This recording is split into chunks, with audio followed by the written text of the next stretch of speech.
고통의 멍에 벗으려고 예수께로 나갑니다. 자유와 기쁨 베푸시는 주께로 갑니다. 병든 내 몸이 튼튼하고 빈궁한 삶이 부해지며 죄악을 벗어버리려고 주께로 갑니다. 낭패와 실망 당한 뒤에 예수께로 나갑니다. 십자가 은혜 받으려고 주께로 갑니다. 슬프던 마음 위로받고 이생의 풍파 찬잔하며 영광의 찬송 부르려고 주께로 갑니다. 교만한 마음을 내버리고 예수께로 나갑니다. 복되신 말씀 따르려고 주께로 갑니다.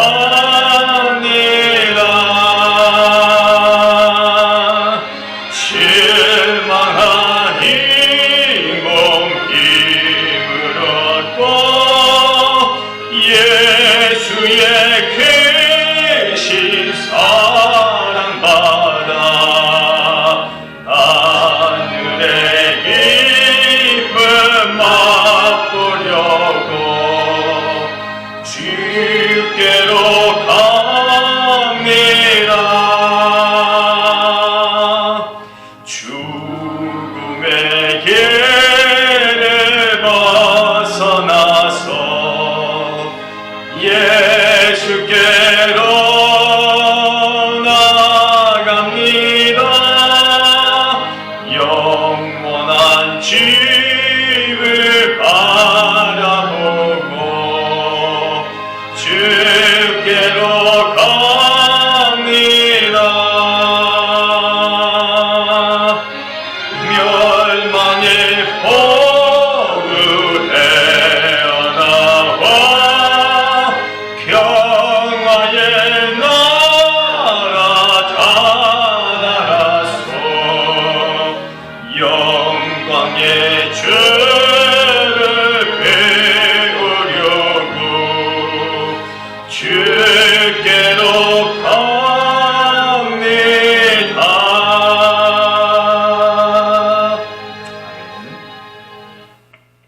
함께 하실 말씀 신약 성경 마가복음 4장 35절로 41절까지 말씀입니다. 신약 성경 59면이나 60면쯤 되겠습니다. 마가복음 4장 35절로 41절까지의 말씀입니다. 함께 한 목소리로 함께 읽습니다. 함께합니다. 그날 저물 때에 제자들에게 이르시되 우리가 저편으로 건너가자 하시니 그들이 무리를 떠나 예수를 배에 계신 그대로 모시고 가매 다른 배들도 함께 하더니 큰 광풍이 일어나며 물결이 배에 부딪혀 들어와 배에 가득하게 되었더라. 예수께서는 고물에서 베개를 베고 주무시더니 제자들이 깨우며 이르되 선생님이여 우리가 죽게 된 것을 돌보지 아니하시나이까 하니 예수께서 깨어 바람을 꾸짖으시며 바다더러 이르시되 잠잠하라 고요하라 하시니 바람이 그치고 아주 잔잔하여 지더라. 이에 제자들에게 이르시되 어찌하여 이렇게 무서워하느냐 너희가 어찌 믿음이 없느냐 하시니 그들이 심히 두려워하여 서로 말하되 그가 누구이기에 바람과 바다도 순종하는가 하였더라. 아멘. 하나님의 말씀입니다. 기도합니다. 좋으신 하나님 감사합니다. 생명의 말씀을 읽었습니다.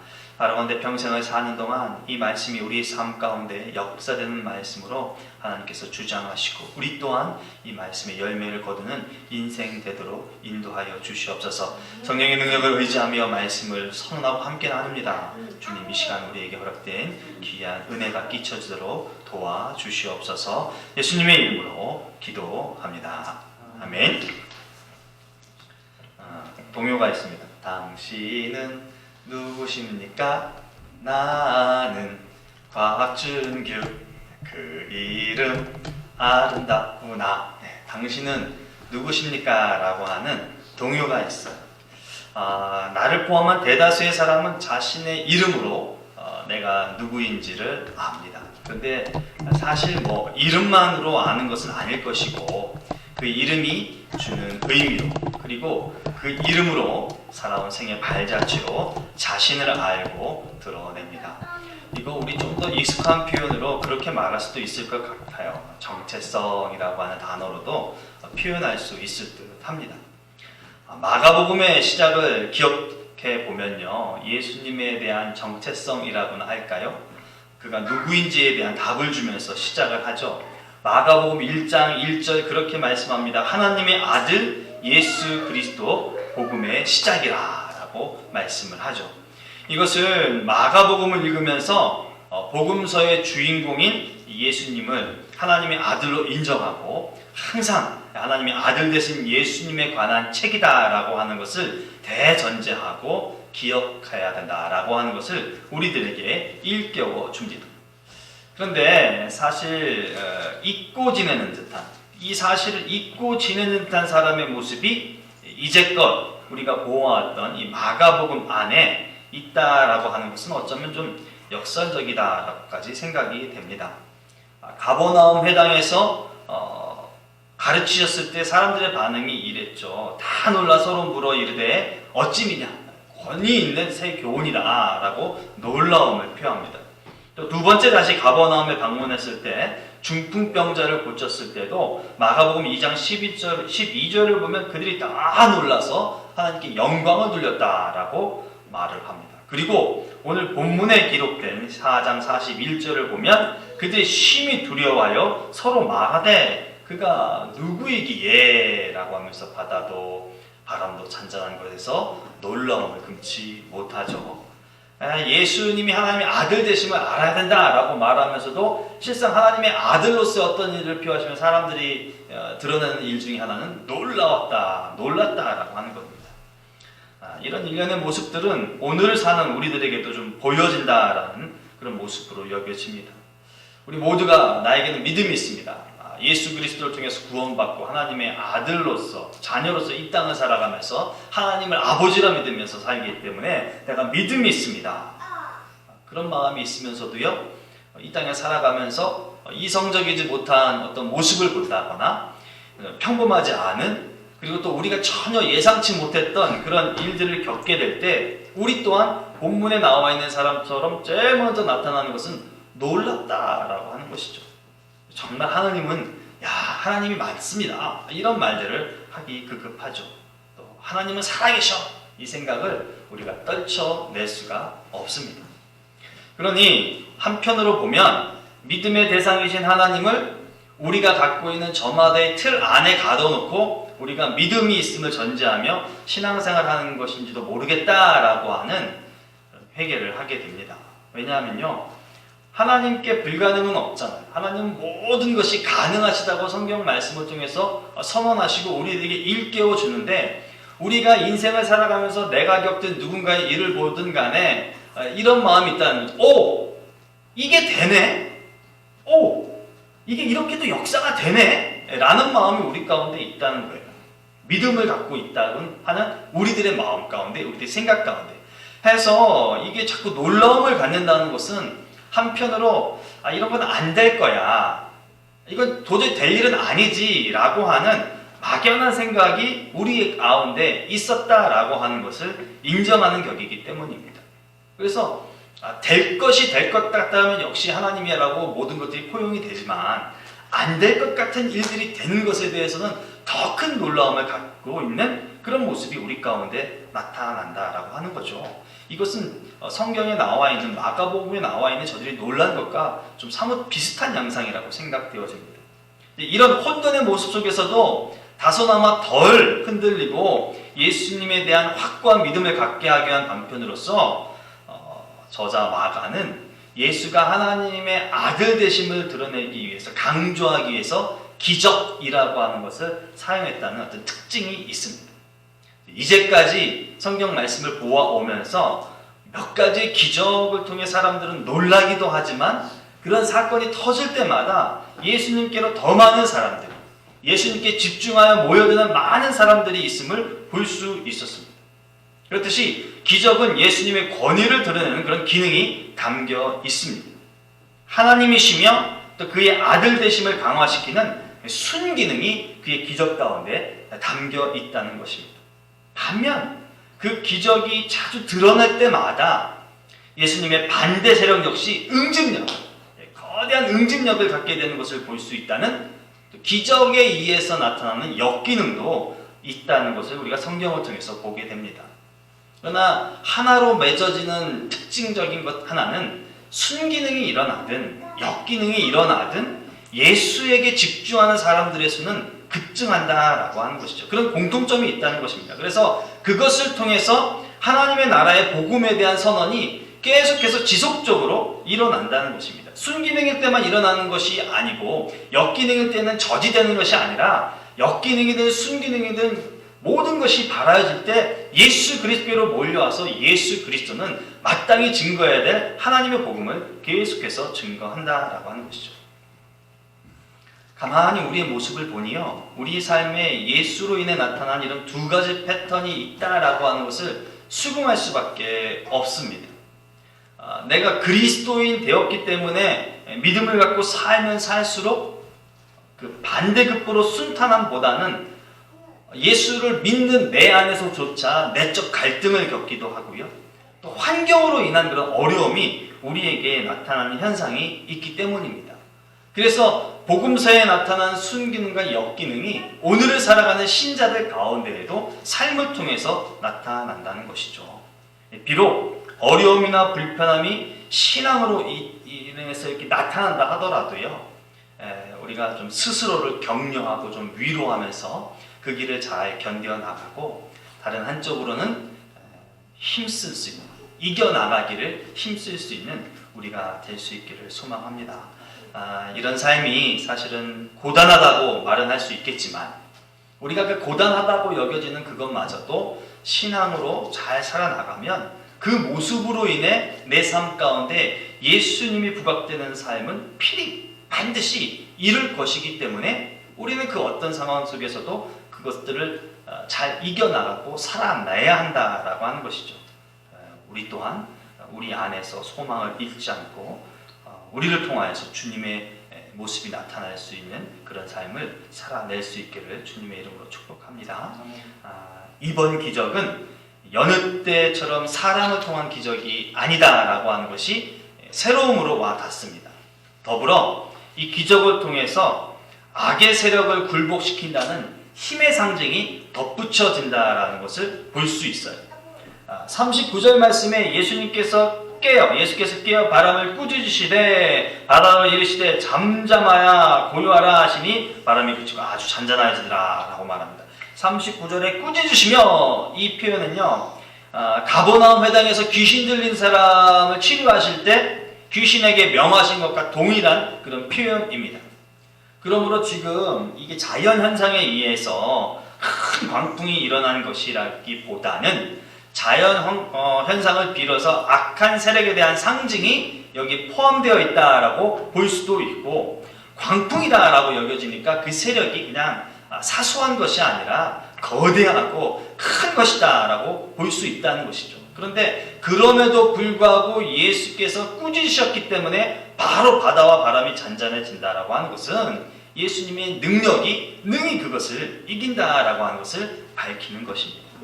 시편 104편 7절 말씀은 이렇게 노래합니다. 주께서 꾸짖으시니 물은 도망하며 주의 우레소리로 말미암아 빨리 가며. 흡사 오늘 마가복음에 나와 있는 표현과 비슷하죠.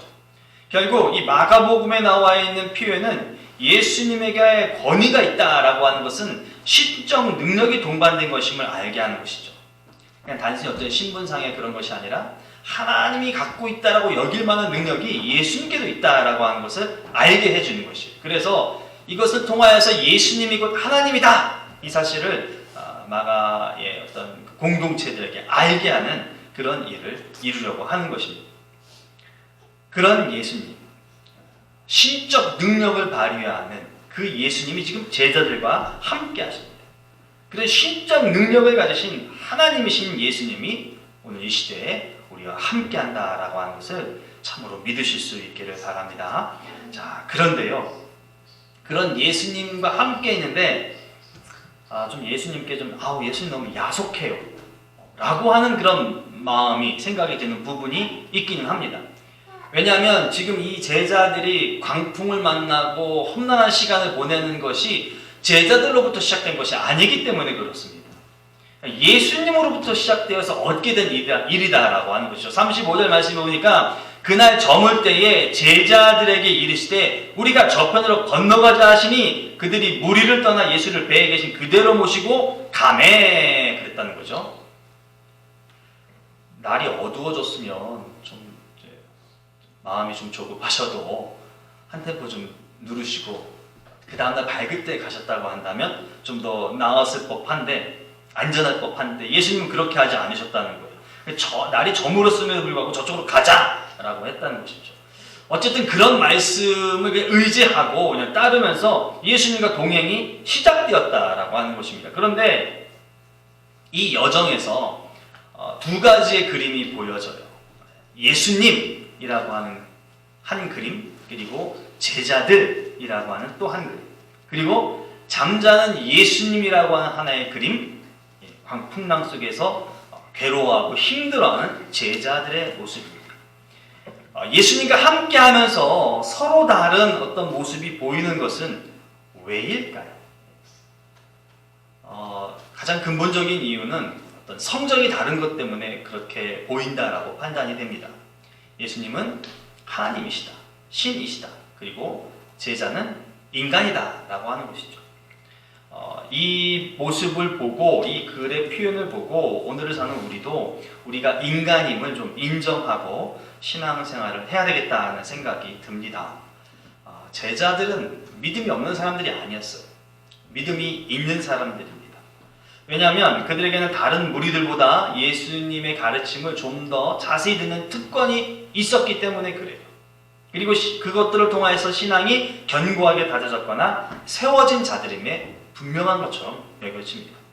무엇보다도 그렇게 생각할 수 있는 이유는 그 저녁에, 그 어두울 때에 예수님이 가자 하시니까요, 두 말 없이 예수님을 그 있는 그대로 모시고 그 길을 떠났다라고 하는 것이죠. 그렇게 할 수 있는 결단, 용기, 예수님을 완벽하게 따르려고 하는 그 자세가 있기 때문에 이들에겐 분명히 믿음이 있다라고 말할 수 있는 것입니다. 이 호수가 어떤 호수인지 이들은 잘 알고 있었을 것이에요. 여러분, 우리가 복음서의 다른 곳들을 살펴보면 날이 저물면 이 호수, 그러니까 갈릴리 호수에서 바람이 일어난다라고 하는 것을 알 수 있을 만한 글들을 발견할 수 있습니다. 이 제자들 가운데는 어부 출신이 있어요. 그러니 예수님이 날이 저물었을 때에 저쪽으로 가자 했을 때 예수님, 지금은 잔잔한 것처럼 보이지만 어느 때에 큰 풍랑이 일어날지 모릅니다. 우리가 경험으로 봐서 압니다. 그러니 지금은 잠시 멈추시고 내일 밝을 때 떠나가시죠 라고 하는 현실에서 나타나는 실제 사실을 갖고 예수님을 만류할 수도 있었을 터인데 이들은 자신들이 모든 것들을 알면도 불구하고 그런 일을 하나도 하지 아니하고 예수님이 가자라고 말했더니 갔다는 것입니다. 그럼에도 갔기 때문에 이것은 분명히 믿음이라고 설명할 수밖에 없는 것이죠. 그런데 이 위기의 순간에는 좀 다른 모습이 나타나는 듯합니다. 저들이 예수님께서 가자라고 했을 때는 평시인 거죠. 아무런 이상 증상이 나타나지 않았을 때예요. 그러니 어쩌면 예수님이 가자라고 했을 때 정말로 한편에 이렇게 두려움, 염려조차 없이 갈 수도 있었을 것입니다. 근데 지금 상황에서는 다르게 나타난다는 거죠. 위기의 순간은 좀 다르게 나타납니다. 이 사람들이 환경에 따른 두려움을 먼저 갖는 것을 볼 수가 있습니다. 환경을 통해서 겪게 되는 두려움이 있다라고 하는 것은 실존과 관계되는 것이죠. 삶과 생명과 관계 있다는 것입니다. 살아있기 때문에 이런 일들을 겪을 수 있다라고 하는 것입니다. 그것들은 우리들을 웃게도 하지만 사실 울거나 괴롭게 하는 것도 함께 동반된다라고 하는 것이죠. 그러나 가만히 살펴보면 제자들이 겪는 이 고초는 환경이 힘들다는 것만으로 지금 제자들이 아우성치는 것은 아닌 것처럼 여겨집니다. 적어도 예수와 함께 있는데 자신들과 전혀 다른 태도를 보이는 예수님으로 인해서 어쩌면 저들이 갖고 있는 실망이 더 컸을지도, 저들이 갖게 되는 염려가 더 심각해졌을지도 모르겠다라고 하는 것이죠. 38절 말씀 보니까 이렇게 말합니다. 우리가 죽게 된 것을 돌보지 아니하시나이까. 내가 예수님을 어떻게 믿고 여기까지 따라왔는데 지금 예수님 잠을 청하고 있다라고 하는 것 때문에 어쩌면 이 외침은 우리의 부르짖음이 될 수도 있을 것입니다. 우리가 일상을 겪으면서 우리 일상에서 아픔을 겪는다, 상함이 있다라고 하면 우리는 우리 스스로를 좀 다부지게 다집니다. 믿음이 있기 때문에. 그리고 하나님께서 반드시 나를 도우실 것이다 라고 하는 그 확고한 믿음 때문에 우리는 먼저 어떤 일이 터지면 다부짐을 갖습니다. 물론 괴로움과 슬픔과 염려도 있지만 어떻게 해서든지 이길 수 있을 거야 라고 하는 다부짐을 갖습니다. 맞설 수 있어. 믿음을 발휘하죠. 나를 도우실 하나님은 반드시 역사하신 하나님이야. 이게 우리들 가운데 있습니다. 이런 모습에 담긴 뜻은 무엇일까요? 어쩌면 제가 너무 한편으로 곡해하는 건지도 모르겠으나 금방 끝날 거야.